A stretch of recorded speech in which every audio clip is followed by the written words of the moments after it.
우리를 다스려 주시옵소서. 내가 나의 주인 되어 살아가는 것이 아니라 하나님이 나의 주인 되어, 하나님이 나의 왕 되어 그렇게 주님의 임재 속에서 살아가는 우리 모두 되게 하여 주시옵소서. 하나님, 이 시간 우리가 주님 앞에 나아갑니다. 우리의 마음 받아주시고 이 시간 우리의 마음을 쏟아붓습니다. 주여 인도하여 주시옵소서. 예배 가운데 주님 홀로 영광 받아 주시옵소서. 감사합니다. 예수 그리스도의 이름으로 기도합니다. 아멘. 네, 우리 서신 채로 말씀 봉독하겠습니다.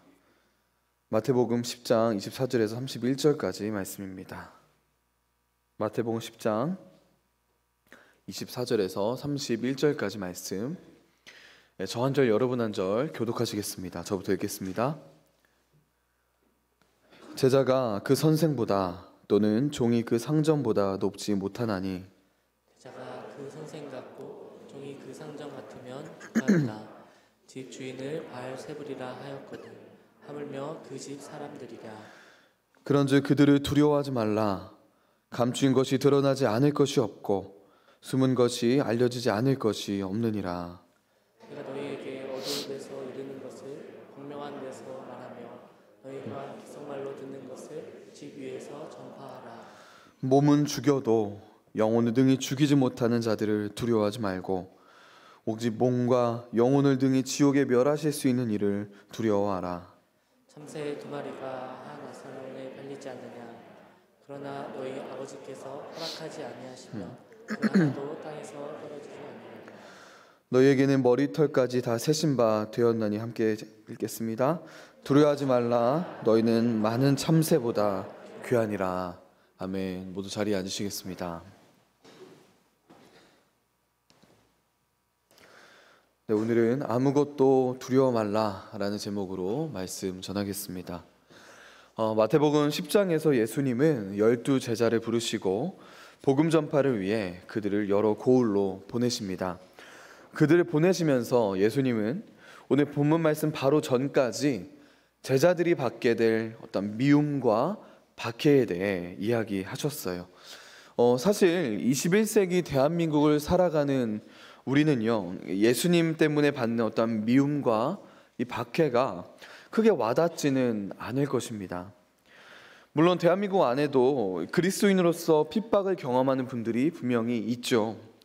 그러나 신앙의 이유로 목숨을 위협받고 성경을 숨겨야 하며 소리를 내지 못하고 찬양을 해야 할 정도의 박해를 받는 분들은 많지 않습니다. 그럼에도 불구하고 우리가 잊지 말아야 하는 것은요, 지금 이 순간에도 지구 어딘가에서는 말도 안 되는 고통 가운데 믿음을 지키고 있는 사람들이 있기 때문입니다. 월드와치 리스트라는 곳이 있는데 그곳에서 발표한 내용이에요. 2022년 기준으로 전 세계 약 3억 6천만 명의 그리스도인들이 신앙을 이유로 박해를 받고 있다고 발표했습니다. 지금 전 세계 그리스도인 중 약 7명 중에 1명이 박해를 받고 있다는 것입니다. 그리고 중요한 것은요, 이 박해를 받는 그리스도인들이 매년 늘어나고 있다는 것입니다. 2018년에 발표된 박해받는 그리스도인들의 수는 2억 1,400만 명이었습니다. 그런데 2022년에는 3억 6천만 명이 되었죠.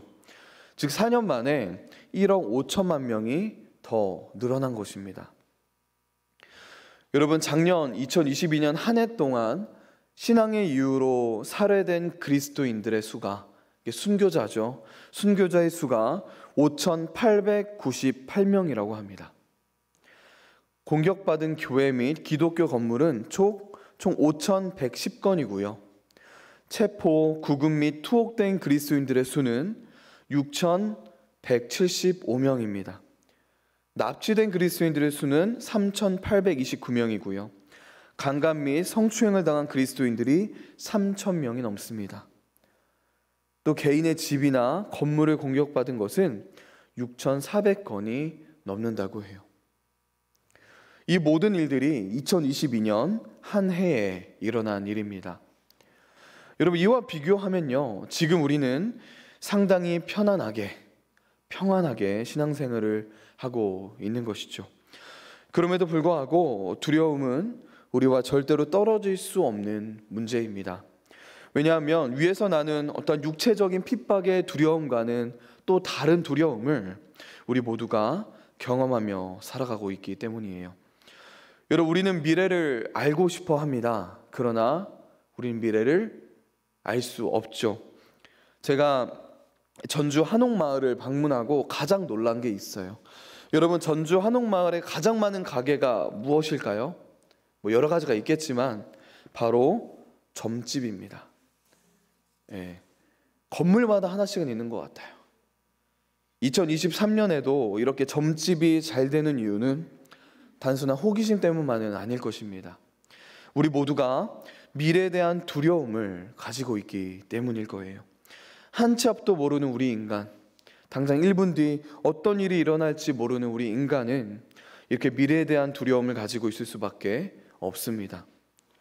그리고 결국 이 미래에 대한 두려움과 공포가 무엇과 연결이 되냐면요, 바로 죽음이에요. 죽음입니다. 여기에 죽음이 두렵지 않다고 이렇게 말하시는 분들이 있을 거예요. 거짓말입니다. 네, 자신을 속이는 거예요. 우리가 놀이기구 다 한 번씩은 타보셨을 텐데요. 우리가 놀이기구를 탈 때 안전바나 옆 사람을 꽉 붙잡는 이유가 무엇입니까? 살려는 본성 때문이죠.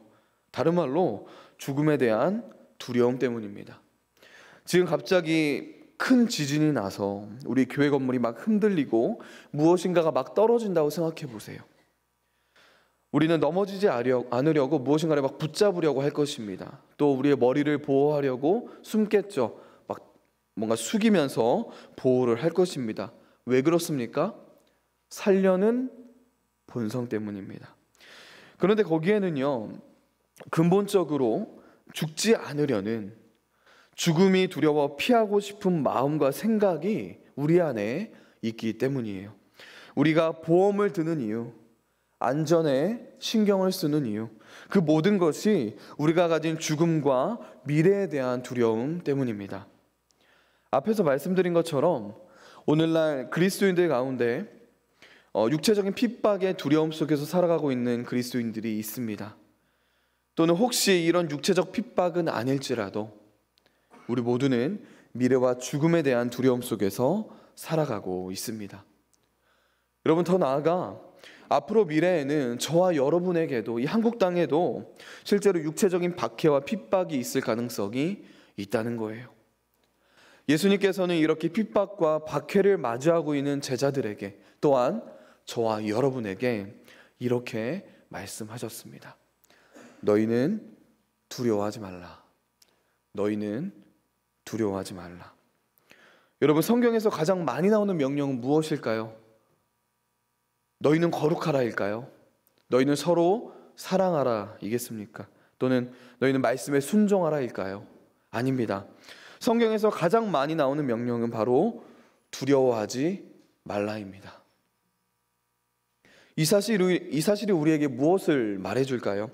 첫 번째로 이 두려움은 우리 모두에게 매우 실제적인 문제라는 사실입니다. 우리가 정말 두려움을 많이 경험하기 때문에 이렇게까지 많이 말씀하신 것이죠. 그리고 두 번째로 우리가 이 두려워하지 않을 방법이 분명히 있기 때문에, 극복할 방법이 있기 때문에 성경은 우리에게 이렇게나 많이 두려워하지 말라고 우리에게 권면하고 있는 것입니다. 그렇다면 여러분, 우리는 이 두려움을 어떻게 극복할 수 있을까요? 이렇게 두려움이 일상화된 이 시대를 살아가는 우리의 자세는 어때야 하겠습니까? 첫 번째로 우리는 고난과 핍박을 당연한 것으로 알아야 합니다. 고난과 핍박을 당연한 것으로 알아야 합니다. 우리 24절과 25절을 함께 읽겠습니다. 시작. 제자가 그 선생보다 저 산정보다 높지 못하나니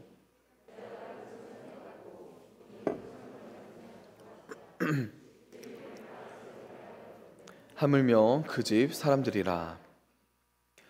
오늘 본문 말씀 바로 전에 예수님께서 제자들을 세상에 보내시는 것을 이렇게 표현하셨습니다. 우리 마태복음 10장 16절을 함께 읽겠습니다. 시작. 보라, 내가 너희를 보냄이 양을 이리 가운데로 보냄과 같도다.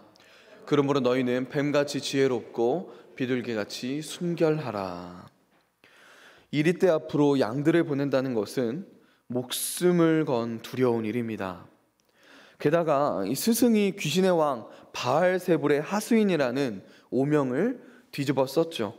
여러분, 제자들은 오죽하겠습니까? 이 말씀의 병행 구절인 요한복음 15장 20절을 보면요, 예수님께서 더 자세하게 말씀하고 계시는데요, 우리 함께 읽겠습니다. 요한복음 15장 20절입니다. 시작. 종이 주인보다 더 크지 못하다는 말을 기억하라. 사람들이 나를 박해하였은즉 너희도 박해할 것이요, 내 말을 지켰은즉 너희 말도 지킬 것이라. 즉 예수님께서 이렇게 말씀하고 계신 거예요. 얘들아, 선생을 때리고 핍박한 사람이 그 제자를 못 때리겠니? 너희 당연히 핍박 받을 거야. 이렇게 말씀하시는 겁니다. 예수님의 제자들은 예수님과 같은 처지에 이를 수밖에 없다는 거예요. 그 제자들을 분명히 예수님을 핍박하셨듯 제자들을 박해할 거라는 것입니다. 여러분, 신약 성경 곳곳에서 이 사실을 증언하고 있습니다. 우리 디모데후서 3장 12절을 함께 읽겠습니다. 디모데후서 3장 12절입니다. 시작. 무릇 그리스도 예수 안에서 경건하게 살고자 하는 자는 받으리라. 아멘. 로마서 8장 17절입니다. 함께 읽겠습니다. 시작. 자녀임은 또한 상속자 곧 삶의 상속자요 그리스도와 함께한 상속자니 우리가 그와 함께 영광을 받기 위하여 고난도 함께 받아야 할 것이니라. 사도 바울이 오늘 예수님의 말씀을 우리에게 적용시킨 것입니다. 우리가 하나님의 자녀이면 예수님과 함께 고난받는 것이 너무나도 당연하다라고 말하는 것이죠. 우리 베드로전서 4장 12절을 함께 읽겠습니다. 시작. 사랑하는 자들아, 너희를 연단하려고 오는 불시험을 이상한 일 당하는 것 같이 이상히 여기지 말고. 여러분, 우리가 신앙의 이유로 예수님을 따라가다가 어떤 고난과 핍박 또는 박해를 받더라도 우리는 절대로 놀아서는 안 될 것입니다. 만약 내가 그리스도인이라면, 내가 하나님의 자녀라면, 내가 지금 예수님을 따라가고 있다면 이 고난과 핍박은 당연히 따라온다고 예수님께서 말씀하셨습니다. 이렇게 우리는 고난과 핍박을 당연한 것으로 알아야 합니다. 두 번째로 우리는 두려움을 어떻게 극복할 수 있습니까? 복음의 확실성을 믿어야 합니다. 복음의 확실성을 믿어야 합니다. 우리 26절과 27절을 함께 읽겠습니다. 시작. 그런즉 그들을 두려워하지 말라.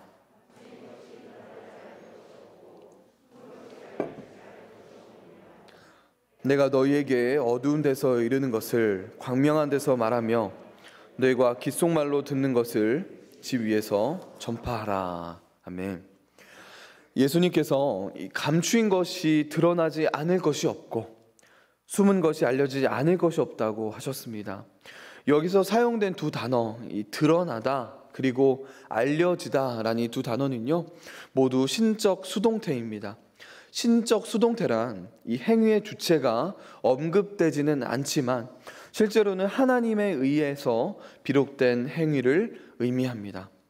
여러분, 지금까지 비밀로 감추어졌던 이 복음이 예수님의 제자들을 통해 드러날 것인데 누가 드러나게 한다는 거예요, 여러분? 하나님이요. 그렇죠? 하나님께서 드러나게 하신다는 겁니다. 하나님이 직접 이 복음이 환하게 드러나도록 역사하실 거라는 것입니다. 즉, 이 복음이, 더 나아가 이 성경의 모든 말씀이 결국에는 이루어질 것이라는 뜻이에요. 예수님께서 이렇게 말씀하셨습니다. 우리 마태복음 5장 18절을 함께 읽겠습니다. 마태복음 5장 18절입니다. 시작. 진실로 너희에게 이르노니 없어지기 전에는 율법의 1.1획도 결코 없어지지 아니하고 다 이루리라. 아멘. 여러분, 지금은 예수님이 이 땅에 다시 오실지 우리가 부활할지, 하나님의 나라가 이 땅에 임하게 될지 잘 모릅니다. 때로는 의심이 들 때도 있을 거예요. 그러나 여러분, 성경 안에 있는 모든 말씀과 이 예언들이 성취될 것입니다. 하나님께서 반드시 이루실 거예요. 하나님의 나라가 이미 임했습니다. 그리고 지금도 하나님은 그 나라를 완성해 가고 계시죠. 결국에는 예수님의 재림과 함께 가시적으로 이 땅에 완성될 것입니다.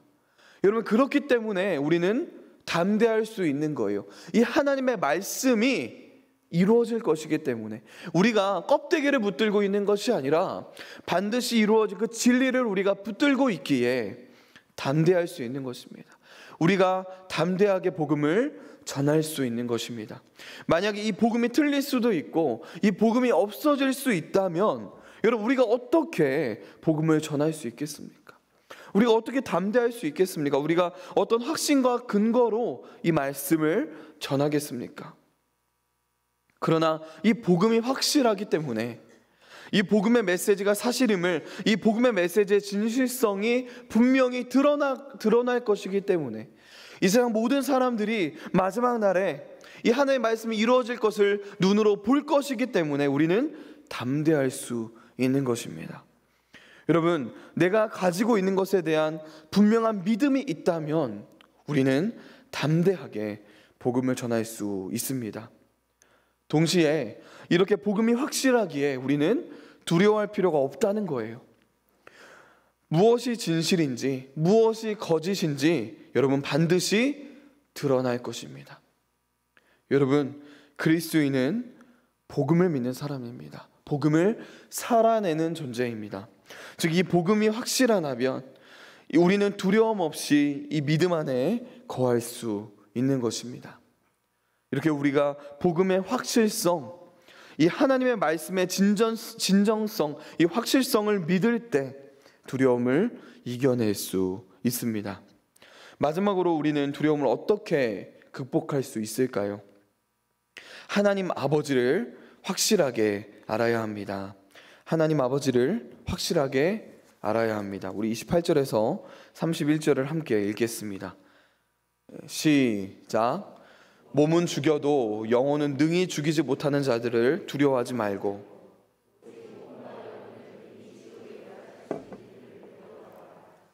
참새 2마리가 아사리온에 팔리지 않느냐? 그러나 너희 아버지께서 허락하시지 아니하시면 그 하나도 땅에 떨어지지 아니하리라. 너희에게는 머리털까지 다 세신 바 되었나니 많은 참새보다 귀하니라. 아멘. 예수님은 지금까지 우리가 받게 될 수많은 어려움과 박해에 대해 말씀하셨습니다. 근데 예수님은 지금 최악의 상황까지도 이야기하고 계신 거예요. 바로 죽음입니다. 세상 사람들이 우리를 괴롭히고 핍박하는 것뿐만 아니라 실제로 죽일 수도 있다고 말씀하시는 거예요. 여러분, 이미 서론에서 함께 나누었죠. 작년에 신앙의 이유로 순교한 사람, 죽음을 맞이한 사람이 몇 명이라고 말씀드렸습니까? 5,898명입니다. 작년 한 해만 예수님을 믿는 이유로 이렇게 많은 사람들이 죽임을 당했습니다. 그럼에도 불구하고 두려워하지 말라는 거예요. 왜 그렇습니까? 그들이 우리의 육체는 죽일 수 있을지 몰라도 우리의 영혼을 죽이지는 못하기 때문입니다. 우리가 그 어떤 핍박과 박해를 받더라도, 말도 안 되는 어려움 가운데 처할지라도, 비록 우리의 육체는 고단하고 힘들겠지만, 어쩌면 죽을 수도 있겠지만 우리의 영혼은 안전하다는 것입니다. 즉, 하나님께서 우리의 영혼을 돌보실 거라는 거예요. 여러분, 하나님께서 너희는 걱정하지 마라, 두려워하지 말라, 내가 너와 함께 할게 약속하셨습니다. 근데 여러분, 그 의미는요, 야, 너희 아무렇지 않을 거야, 너희 육체 건강할 거야, 핍박당하지 않을 거야 라는 말이 아니라는 것입니다. 하나님께서 비록 내가 너희를 지켜줄게, 내가 너희와 함께 할게, 두려워하지 마 라고 말씀하셨지만 우리는 실제로 죽을 수도 있다는 거예요. 그러나 하나님은 약속하시는 겁니다. 내가 너희의 영혼만은 지켜줄게. 너의 영혼만은 지켜줄게. 내가 너의 영혼은 돌봐줄게 라고 말씀하시는 거예요. 여러분, 여기 아사리온이라는 단어가 있죠. 이 단어는요, 이 로마 세계에서 가장 가치가 작은 동전이었다고 합니다. 참새 역시 그 당시 가장 값싼 동물이었다고 해요. 그런데 하나님의 허락 없이는 이렇게 가장 작은 참새조차도 팔리지 않는다고 예수님께서 말씀하십니다. 즉 하나님은 가장 작은 참새마저도 염두에 두고 이렇게 작은 참새마저도 돌보신다는 거예요. 하나님이 이렇게 작은 일에도 관심을 가지시고 이렇게 작은 존재도 돌보시는데 하물며 저와 여러분에게 얼마나 큰 관심을 가지고 계실까요? 얼마나 더 우리를 더 극진히 돌보시겠습니까? 여러분, 이렇게 하나님은요, 우리와 함께 하시며 우리의 영혼을 돌보시는 분입니다. 우리 베드로전서 4장 14절을 함께 읽겠습니다. 베드로전서 4장 14절 읽겠습니다. 시작.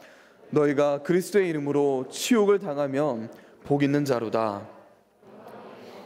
하나님의 영이 너희 위에 계심이라. 여러분, 우리가 예수님의 이름으로 치욕을 당할 수도 있다고 베드로는 말하고 있습니다. 그런데 누가 우리와 함께 하신대요? 성령 하나님께서 우리와 함께 하신다고 합니다. 여러분, 우리가 잊지 말고 꼭 기억해야 할 것이 있어요. 그것은 우리와 함께 하시겠다는 이 약속이, 우리를 돌보시겠다고 하는 이 약속이 일회성의 약속이 아니라는 거예요. 마태복음 28장 20절입니다. 우리 함께 읽겠습니다. 시작. 내가 너희에게 분부한 모든 것을 가르쳐 지키게 하라. 볼지어다 내가 세상 끝날까지 너희와 항상 함께 있으리라 하시니라. 아멘. 여러분, 하나님은 어느 한 순간에만, 어떤 특별한 순간에만 또는 제한적으로만 나를 돌보시고 나와 함께 하시는 분이 아니라는 거예요. 하나님은 세상 끝날까지 우리와 함께 하시겠다고 약속하셨습니다. 여러분, 우리가 이 믿음의 길을 걸어가면서 필요한 것이 있습니다. 그것은요, 나에 대한 확신 말고 하나님의 능력에 대한 확신을 갖는 것입니다. 여러분, 나에 대한 능력이 아니라, 거기에 대한 확신이 아니라 하나님에 대한 확신이 필요합니다. 나의 믿음에 대한 확신이 아니라 나를 붙드시는 그 하나님에 대한 확신이 필요하다는 거예요. 내가 가진 어떠한 배경과 환경에 대한 확신이 아니라 하나님에 대한 확신이 필요합니다. 여러분, 왜냐하면 하나님이 나보다 나를 더 잘 아시며, 하나님이 나보다 더 능력 있으시며, 하나님이 나보다 나를 더 사랑하시기 때문입니다. 더 나아가 나도 변하고요, 나의 능력과 배경도 변합니다. 이 세상의 모든 것들이 변하죠. 그러나 하나님은 신실하세요. 하나님은 결코 변하지 않으십니다. 바로 이런 신실하신 하나님, 우리를 끝까지 사랑하시며 우리를 돌보실 수 있는 하나님께서 우리에게 약속하셨기에, 우리에게 말씀하셨기에 우리가 확신할 수 있는 거예요. 여러분, 이렇게 우리가 하나님을 확실하게 할 때, 하나님이 어떤 분이신지 그 분에 대한 확신이 우리에게 있을 때 두려움을 극복할 수 있습니다. 말씀을 마무리하겠습니다. 오늘 우리는 마태복음 10장 24절에서 31절까지의 말씀을 통해 제자가 마주하는 그 고난과 박해에 대한 두려움을 우리가 어떻게 극복할 수 있는지에 대해 함께 살펴보았습니다. 그런데 여러분, 여전히 우리가 두려움을 이겨낸다는 것은 쉽지 않습니다. 여전히 우리는 두려움과 계속 싸워야 할 것입니다. 어쩌면 죽는 그날까지 이 싸움을 계속할 것입니다. 당연히 쉽지 않을 거예요. 때로는 외롭게 이 길을 홀로 걸어갈 때도 있을 것입니다. 그럼에도 불구하고 여러분, 이 외로운 길을, 이 고단한 길을 걸어갈 수 있는 이유는 무엇일까요? 그것은 우리가 이 외롭고도 고단한 길을, 이 믿음의 길을 처음 걸어간 것이 아니기 때문입니다. 만약에 여러분, 이 길을 걷는 사람들이 우리가 처음이라면, 저와 여러분이 처음이라면 얼마나 난감할까요? 얼마나 두려울까요? 그러나 우리에게는 이미 이 길을 걸었던 수많은 선배들이 있다는 사실을 여러분 기억하시기 바랍니다. 여러분, 이것만으로도 우리에게 큰 힘이 되지 않겠습니까? 우리가 어떤 깊은 산이나 정글 속을 들어간다고 생각해 보세요. 만약에 그곳에 들어가 본 사람들이 지금까지 아무도 없었다면, 저와 여러분들이 처음이라면요, 앞이 깜깜할 것입니다.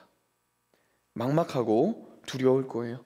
그러나 수많은 사람들이 이미 들어갔던 곳이고 그곳에 길이 생겼다면 얼마나 우리에게 큰 안심과 도움이 되겠습니까? 이 외롭고 고단한 믿음의 길을 가고 있는 여러분, 이 길을 저와 여러분만 가고 있는 것이 아닙니다. 이미 수많은 믿음의 선배들이 그 길을 걸어갔고요, 동시에 우리의 모델이 되어 주었습니다. 그렇기 때문에 우리는 두려워하지 않을 수 있는 거예요. 여러분, 우리 이 선배들에게 이 별명이 있었다면 믿으시겠습니까? 우리 히브리서 11장 33절에서 38절까지 말씀을 우리 함께 읽겠습니다. 좀 긴데요, 저 한 절 여러분 한 절 읽겠습니다. 교독하시겠습니다. 저부터 읽겠습니다.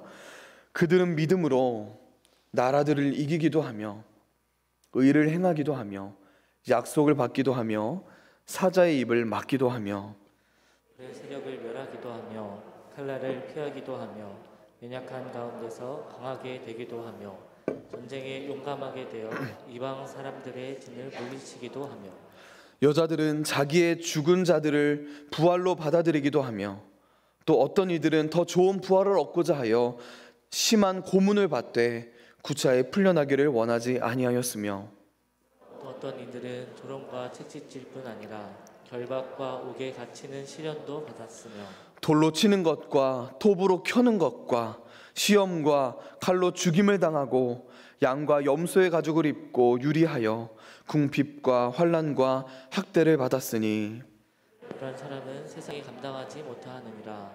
그들이 광야와 산과 동굴과 토굴에 유리하였느니라. 아멘. 여러분, 우리의 선배들은 수많은 박해와 위협 속에서도 두려움을 이겨내었습니다. 아니, 이겨낸 정도가 아니라요, 오히려 그 가운데서도 기뻐했다는 거예요. 여러분, 우리 선배들의 별명이 무엇이었습니까? 바로 세상이 감당할 수 없는 자들이었습니다. 세상이 감당할 수 없다는 그 말은요, 그들이 세상의 상식으로는 설명이 되지 않았다는 거예요. 세상의 상식으로는 통제가 되지 않았다는 것입니다. 여러분, 기독교의 역사를 돌아보면 수많은 나라와 권세자들이 기독교를 없애려고 굉장히 노력했어요. 정말 수많은 박해와 핍박을 쏟아 부었습니다. 그런데 여러분, 아니, 세상의 상식으로는 이 정도의 어려움과 박해를 받으면 포기하는 게 정상이에요. 그 정도의 박해와 어려움을 당하며 항복되어야 합니다. 두려움에 벌벌 떨어야 하는데 그렇지 않았다는 거예요. 누가요? 우리의 믿음의 선배들이요. 여러분, 어떻게 그럴 수 있었습니까? 오늘 우리가 함께 나눈 것 그대로입니다. 그들은요, 이 박해와 핍박을 당연한 것으로 알았다는 거예요.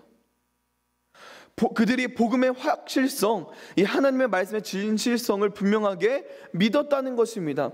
그들은 껍데기를 붙들고 있던 자들이 아니었다는 거예요. 그들은요, 내가 진리를 붙들고 있는 자로 인식했다는 것입니다. 내가 믿는 이 하나님의 말씀, 내가 믿고 있는 이 복음이 반드시 드러날 것이며 반드시 이루어질 것이라는 이 확신, 내가 생명을, 진리를 붙들고 있다는 이 확신이 그들에게 있었다는 것입니다. 그리고 그들은 하나님에 대해 알았어요. 하나님 아버지에 대해 분명한 믿음이 있었습니다.